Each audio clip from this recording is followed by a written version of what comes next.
여러분, 삼손 모르시는 분 없으시죠? 예수를 믿건 안 믿건 이 삼손 모르시는 분들은 없을 것입니다. 삼손 하면 무엇이 제일 먼저 떠오릅니까? 무소불위의 힘을 가졌던 사람, 육체적인 힘을 가졌던 영웅, 이렇게 아마 생각이 될 것입니다. 자, 그런데 우리는 삼손의 결말, 그의 인생의 말로에 대해서 너무 잘 알고 있습니다. 그리고 성경은 그의 인생의 마지막을 다음과 같이 기록합니다. 오늘 본문 21절을 함께 읽겠습니다. 블레셋 사람들이 그를 붙잡아 그의 눈을 빼고 끌고 가사에 내려가 노줄로 매고 그에게 옥에서 맷돌을 돌리게 하였더라. 아멘. 무소불위의 그런 힘을 가지고 나귀턱뼈 하나로 막 1000명을 때려 죽이고 힘이 남아돌았던 그 민족의 영웅이었던 삼손이 어떻게 됐어요? 블레셋 사람들에게 붙잡혀서, 허망하게 붙잡혀서 눈이 뽑혔어요. 그리고 감옥에 갇혀서 거기서 뭐 해요? 짐승들이 끄는 맷돌을 돌리는 노역을 하고 있어요. 사랑하는 여러분, 태어날 때부터 이런 삶 살았다면 덜 비참하죠. 하지만 하나님께로부터 무한한 복을 받고 엄청난 일들을 감당하던 삼손이 이렇게 돼버렸으니 그의 인생이 얼마나 비참합니까? 참담합니까? 사람은 자고로 날이 가면 갈수록 인생이 펴야 돼요. 행복해야 합니다. 오늘보단 내일이 좋아야 하고 내일보다 모레가 좋아야 되는 거예요. 그리고 우리 인생의 절정은 우리 어르신 세대에 가서야 인생의 절정이 돼야 하는 것이 맞아요. 가장 믿음이 좋아야 하는 순간도 하나님 앞에 서기 직전이 되어야 합니다. 그래야 사람은 행복한 거예요. 추해지지 않는 거예요. 그런데 안타깝게도 이 삼손은 하나님이 주신 그 많은 복을 다 까먹어 버리고 지금 실패한 인생을 살게 됐어요. 파멸에 이르게 됐어요. 자, 그렇다면 삼손은 무엇이 문제였을까요? 왜 하나님으로부터 받은 복을 끝까지 지키지 못했을까요? 또 우리 또한 하나님께 많은 복을 받았는데 이 복을 지키려면 우리는 어떻게 해야 할까요? 자, 이제부터 따라 하시겠습니다. 첫째로, 반복된 죄에서 벗어나야 합니다. 삼손이 그가 받은 하나님의 복을 끝까지 지키지 못했던 이유는 반복된 죄에서 벗어나지 못했기 때문에 그래요. 이 반복된 죄를 벗어버렸어야 하는데 그렇지 못했어요. 사랑하는 여러분, 우리가 일반적으로 알기에 삼손의 인생이 나락으로 떨어진 것은 그가 기생이자 창녀인 들릴라라는 여인을 만났기 때문이다라고 생각하기 쉬워요. 오늘 본문 말씀에도 그런 기록이 있고요. 들릴라라는 여인, 기생이자 창녀 이 여인을 만남으로 삼손은 나시린 서약을 어겼어요. 머리에 삭도를 안 되겠다는데 머리에 삭도를 대서 머리가 다 잘려 나갔고요. 성령 충만함이 사라졌어요. 하나님의 영이 떠나버렸어요. 하나님의 영광이 사라지자 하나님께로 받은 그 힘도 사라져 버렸어요. 오늘 본문 19절을 함께 읽겠습니다. 들릴라가 삼손에게 자기 무릎에 베고 자게 하고 사람을 불러 그의 머리털 7가닥을 밀고 괴롭게 하여 본즉 그의 힘이 없어졌더라. 들릴라를 만남으로 이렇게 됐어요. 자, 그런데 오늘 본문 말씀을 보게 되면, 본문 말씀을 조금만 자세히 관찰하고 묵상을 하게 되면 삼손의 인생이 파국으로 이르게 된 이유는, 결정적인 이유는 들릴라 때문이 아니었음을 알 수 있어요. 들릴라는 드러나는 마지막 결과일 뿐 그 이유는 따로 있음을 알 수가 있습니다. 자, 그렇다면 삼손이 그 많은 복을 받았는데 그걸 다 까먹고 끝까지 복을 지키지 못했던 결정적 이유가 무엇일까요? 오늘 본문 16장 1절을 함께 읽겠습니다. 삼손이 가사에 가서 거기서 한 기생을 보고 그에게로 들어갔더니, 그러니까 들릴라 만나기 전에 이미 삼손은요 거리낌 없이 창녀와 기생들과 잠자리를 함께 했던 사람이었던 거예요. 들릴라가 처음이 아니라 많은 여인들과 그냥 창녀들과 거리낌 없이 윤락가를 드나들면서 이 성적인 타락, 반복된 죄 속에 살고 있었던 사람이었던 것입니다. 이를 통해서 삼손은 이런 사람이었음을 알 수 있어요. 겉으로는요 아주 성령 충만한 사람이에요. 그리고 하나님으로부터 구별된 나시린이에요. 20년을 하나님의 백성을 통치했던 사사입니다. 40년의 블레셋 통치를 벗어나게 한 민족의 영웅이에요. 어찌 보면 성공적인 인생을 산 사람처럼 보이지만 속은 새카만 사람인 거예요. 반복적인 죄에서 벗어나지 못하는 어두운 면을 가지고 있던 사람이었던 거예요. 이와 관련해서 20세기 최고의 변증가라고, 기독교 변증가라고 말할 수 있는 영국의 이 C.S. 루이스가 다음 같은 말을 했어요. 사랑하는 여러분, 잘 들어보세요. 지옥으로 향하는 길은 갑자기 떨어지는 절벽길이 아니다. 완만한 내리막길이다. 그런데 대부분의 사람들은 이 완만한 내리막길을 콧노래를 부르며 즐겁게 그 길을 걷다가 어느 순간에 영원한 파멸에 이르게 된다라는 말을 했어요. 사랑하는 여러분, 한순간에 하루아침에 망하는 사람은 없어요. 반복적으로 뭔가 누적이 되고 잘못이 쌓이고 그래서 결국 하나님의 진노를 받거나 아니면 무엇인가 잘못된 이유로 인과관계로 인해서 그 어려움을 당하고 실족하게 되는 것입니다. 사랑하는 여러분, 여러분들의 삶을 잘 되돌아보세요. 여러분, 지금 여러분이 짓고 있는 반복적인 죄가 혹시 무엇입니까? 반복적인 죄에서 벗어나지 않으면요, 절대로 하나님 주신 복을 유지 못합니다. 그것이 반드시 부메랑이 돼서 내 목을 조여올 거예요. 그리고 내가 받은 하나님의 은혜와 복을 다 빼앗아가게 될 거예요. 그러므로 우리는 하나님으로 받은 복을 끝까지 지켜내려면, 더 나은 복을 받으려면 반드시 반복적인 죄를 청산해야 합니다. 할렐루야! 만약 이것이 내 힘과 내 능력으로 안 된다면 성령 하나님 앞에 매달려야 합니다. 금식이라도 하고 몸부림이라도 쳐가면서 이 문제 해결하셔야 돼요.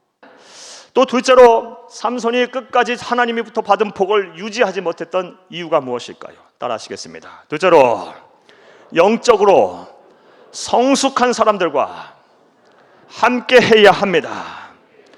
영적으로 성숙한 사람들과 함께 했어야 하는데 삼손이 이게 안 됐어요. 그래서 하나님께서 받은 복을 다 상실해버리고 그 인생이 아주 비참하게 끝난 것입니다. 사랑하는 여러분, 사람이 이 세상 사는 동안 패역하고 음란하고 죄가 많은 세상을 살면서 절대로 혼자서 하나님으로부터 받은 복을 유지할 수 없습니다. 반드시 우리는 영적으로 성숙한 사람들과 함께 해야 합니다. 그렇지 않으면 힘들어요. 불가능해요.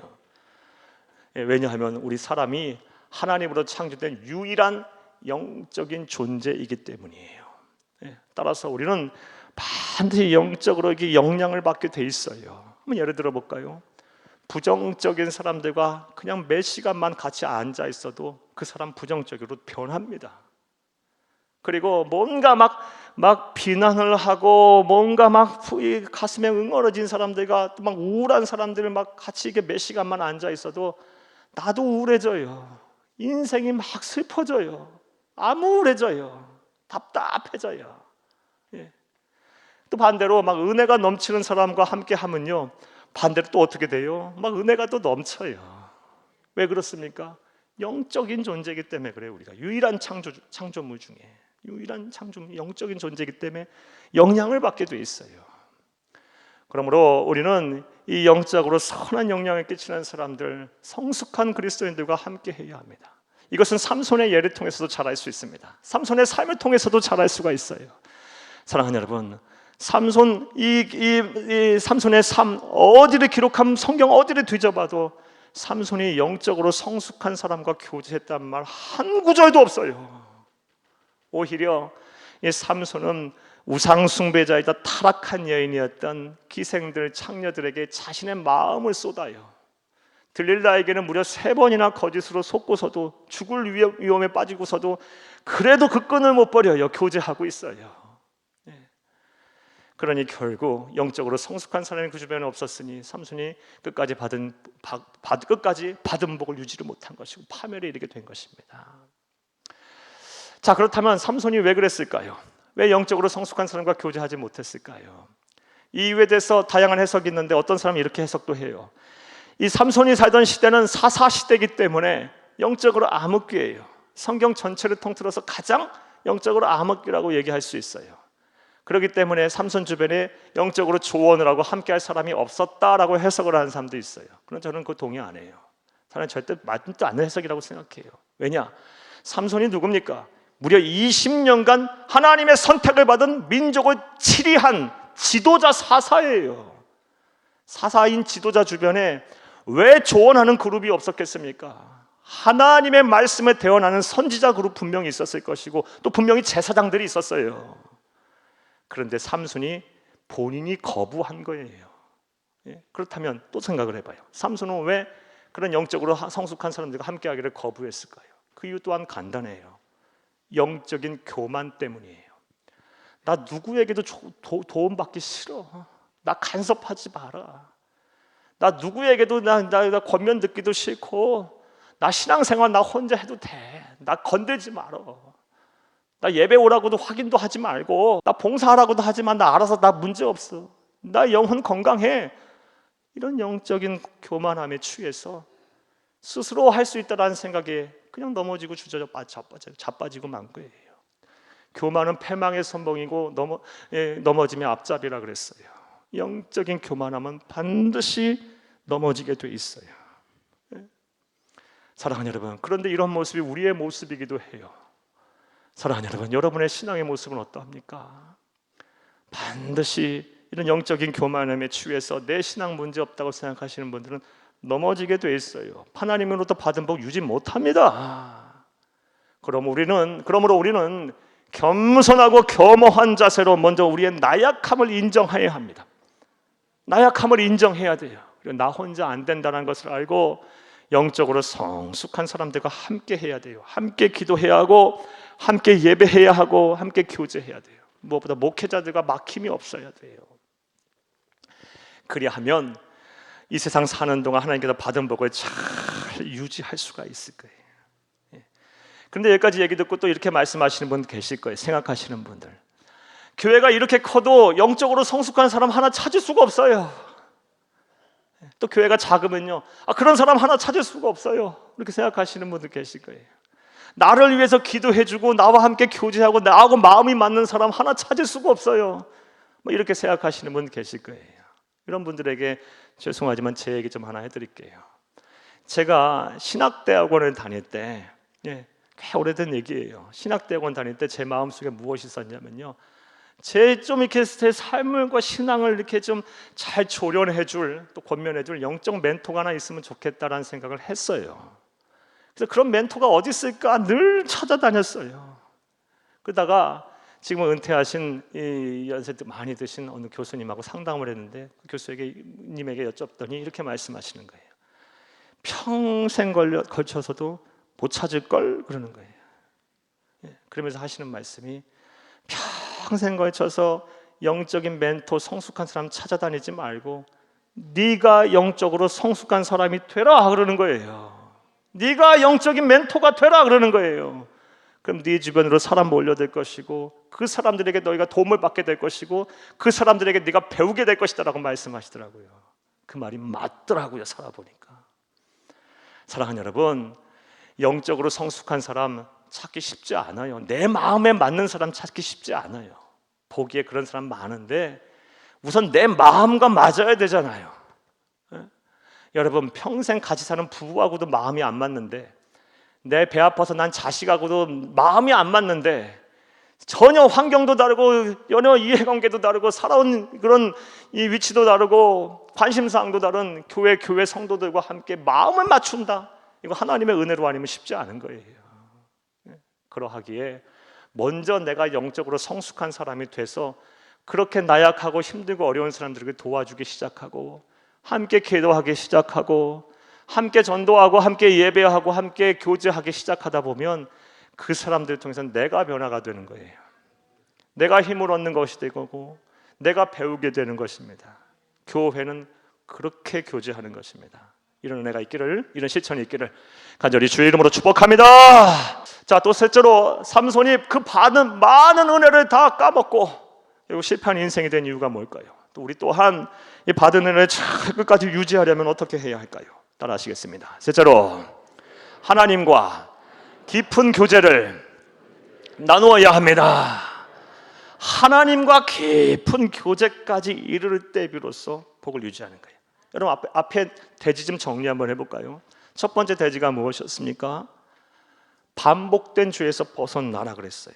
그리고 영적으로 성숙한 사람과 함께 하라 그랬어요. 그런데 여기까지는 세상 종교에서도 말할 수 있는 내용이에요. 그렇죠?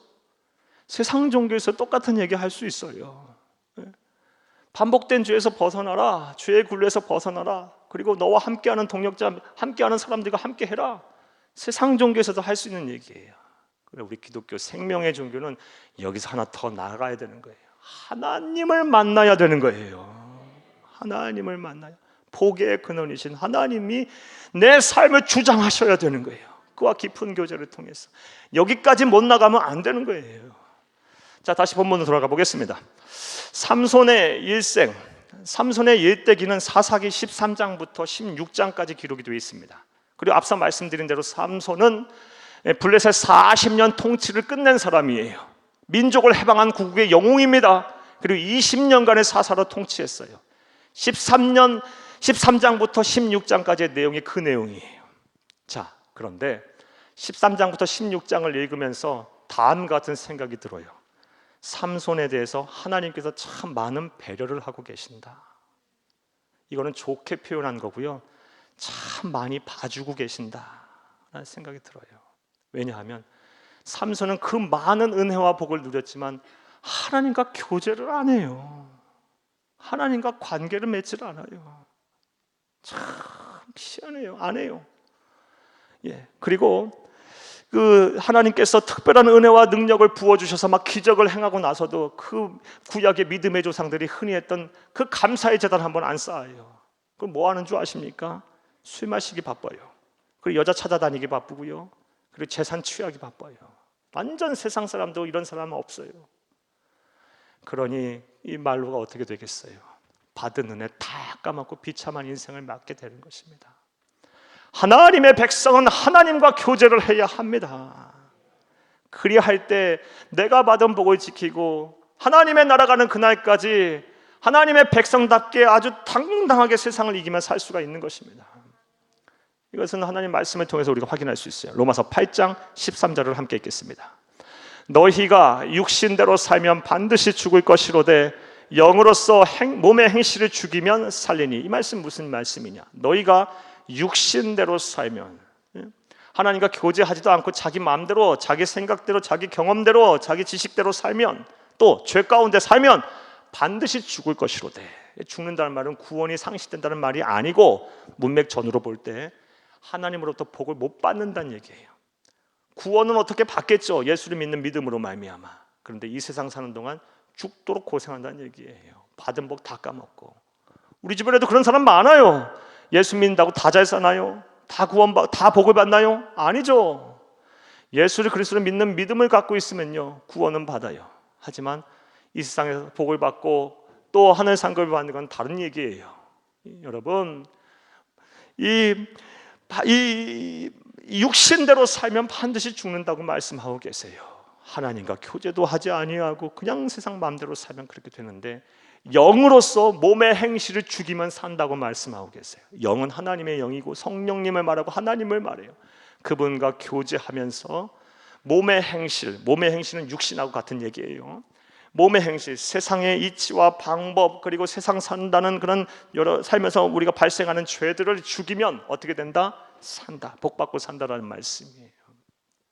그러므로 하나님과 친밀한 교제를 반드시 하시는 여러분들이 되기를 간절히 주의 이름으로 축복합니다. 자, 그렇다면 이 교제를 위해서 우리가 무엇을 해야 할까요? 먼저 무너진 기도의 제단이 다시 쌓아져야 합니다. 기도의 제단이 쌓아져야 돼요. 우리 성도들 참 기도 많이 해요. 다른 교회에 비해서. 우리 교회 장점은 24시간 기도 소리가 들려요. 어디 있던지 간에 기도 소리가 들려요. 기도실도 항상 그렇고 릴레이 기도도 하고 있어요. 코로나 상황 속에도 한 번도 릴레이 기도 안 쉬어본 적 없어요. 그런데도 제가 보고 느끼기에 기도 안 하는 성도님들이 너무 많아요. 걱정입니다. 기도 안 하면 안 돼요. 그리고 기도할 수 있는데 뭘 걱정해요? 기도 안 하면 안 됩니다. 기도하셔야 합니다. 무너진 기도의 제단부터 다시 쌓아 나가세요. 그게 하나님과 교제하는 거예요. 그게 받은 복을 끝까지 유지하는 비결이에요. 또 하나님과 친밀한 교제는 어떻게 합니까? 말씀 묵상, 말씀은 가까이 하는 삶을 통해서 하는 거예요. 여러분 열심히 말씀 들으시고요, 공예배 빠짐없이 드리시면서 예배 잘 드리세요. 그리고 개인적으로도 말씀 통독도 묵상도 정독도 하시고 암송도 하세요. 가급적이면 많이 하세요. 또 무엇보다 하나님과 교제하는 것은 예배요. 예배. 사랑하는 여러분, 예배만큼 하나님과 친밀한 교제를 나누는 가장 이상적인 효과적인 방법이 없어요. 예배를 잘 준비하면서 예배를 드리세요. 어떤 준비를 해야 할까? 먼저 이제는 성전으로 나오세요. 왜냐? 성전에서 예배를 드리려고 한다면 최소 1시간 전부터 준비하셔야 돼요. 마음가짐이 달라요. 여러분, 화장도 하셔야 되고요, 식사도 미리 하셔야 되고, 옷도 입어야 되고요. 댁에서 예배 드리시려면요, 주무시다가 죄송하지만 일어나서 예배 드리실 수도 있고, 식사 준비하시다가 예배 드리실 수도 있고요, 잠시 잠깐 딴 일 하시다가 예배 드리실 수도 있어요. 온전한 예배 준비가 안 돼요. 마음가짐부터가 달라요. 성전 예배를 속히 회복해 나가시기를 간절히 주의 이름으로 축복합니다. 또 예배 준비라는 게 무엇일까? 여러분, 옷차림도 좀 단정히 하고 예배 드리세요. 그럼 부탁이에요. 물론 속옷에 팬티바람 입고 예배 드려도 하나님 그 예배 받으십니다. 하나님은 그런 분이 아니세요. 그거 갖고 차별하시는 분이 아니에요. 하지만 마음가짐이 또 달라요. 또 예배를 준비한다는 건 어떻게 하는 걸까요? 여러분, 예물을 드릴 때도 정성껏 드리세요. 예물은 형편껏 하는 거예요. 하지만 정성껏 하는 거예요. 하나님은요, 거지가 아니세요. 구걸하시는 분이 아니시고요, 또 우리 것을 갈취하시는 분도 아니에요. 그럼에도 불구하고 하나님은 온 천하 우주 만물의 자원을 소유하신 분이신데 왜 우리에게 예물을 드리라고 할까요? 그 예물에 담겨져 있는 마음과 정성을 보시겠다라는 거예요. 그럼 답은 나왔어요. 어떻게 예물을 드려야 하나? 여러분, 예물일 땐 반드시 먼저 감사 제목부터 쓰세요. 감사 제목부터 쓰세요. 그리고 기도 제목을 꼭 쓰셔서 예물을 드리세요. 그냥 10원 한 장을 드리더라도 꼭 봉투에 넣어서, 예배 헌금도 뭐고 다 마찬가지예요. 10원 한 장 드린다고 누가 뭐라 할 사람은 없습니다. 뭐라 하면 나쁜 사람이에요. 정성껏 형편껏 드리되 감사 제목부터 쓰세요. 그리고 기도 제목을 다 담아서 기도하는 마음으로, 하나님, 제가 이런 예물을 드리고 이런 마음을 드리고 이 마음을 하나님 앞에 쏟습니다 하면서 드리세요. 그럼 그 예물을 위해서 하나님께서 얼마나 역사하시겠습니까? 얼마나 감동을 하시겠습니까? 신앙생활은요, 하나님을 감동시키냐 못하냐에 거기에 지금 우리의 성패가 달린 거예요. 우리의 신앙의 대상이 하나님이시니까 그 신앙의 대상을 기쁘게 해야죠. 즐겁게 해야죠. 하나님께 영광을 돌리는 삶을 살라는 말이 뭐예요? 쉽게 말해서 즐겁게 하라는 거예요. 기쁘게 하라는 거예요. 하나님을 감동시키라는 거예요. 여러분, 예물을 드릴 때도 하나님의 감동을 드리세요. 나아가서 말씀을 들으시기도 앞서서도 여러분, 마음의 밭이 바뀌어야 돼요. 마음의 밭이 옥토밭으로 변화되어야 합니다. 그럼 마음의 밭에 기경을 해야 돼요. 갈아엎어야 돼요. 무엇으로 갈아엎어요? 무엇으로 갈아엎습니까? 이거는 예배 전에 기도하지 않으면 안 돼요. 여러분, 예배 전에, 말씀 듣기 전에 딴 생각도 마세요. 여러분, 이게 얼마나 우리의 심령이 예민한지요. 제가 참 죄송하지만 또 제 얘기를 할게요. 이렇게 설교하기에 앞서서 제가 1부, 2부, 2부, 3부, 3부, 4부 그 사이에 잠깐 텀이 있잖아요. 그때 조금만 제 마음에 거슬리는 뭐 인터넷 뉴스 하나만 읽고 와도요, 이 자리에서 영감이 다시 서지 않아요. 쉽지 않아요. 그렇다니까요. 별것도 아니에요. 제 마음에 들지 않는 인터넷 뉴스 하나만 읽고 무심코 읽고 이 자리에 서도요, 기도하면서 말씀 준비하면서 서 있었던 그 영감이 사라진다니까요. 그 정도로 우리의 심령이 예민한 거예요. 이게 어떻게 저에게만 해당되는 그런 사항이겠습니까? 여러분들 전부 다 하나님의 형상대로 지음을 받은 존귀한 하나님의 자녀들이신데요. 우리의 심령을 잘 다스리고 마음의 밭을 옥토밭으로 잘 만들어야 돼요. 그렇게 예배를 드려보세요. 왜 예배의 은혜가 없겠고, 예배를 통해서 왜 하나님을 못 만나겠고, 하나님의 음성을 왜 못 듣겠습니까? 이 은혜와 저와 여러분 가운데 있기를 간절히 주의 이름으로 축복합니다.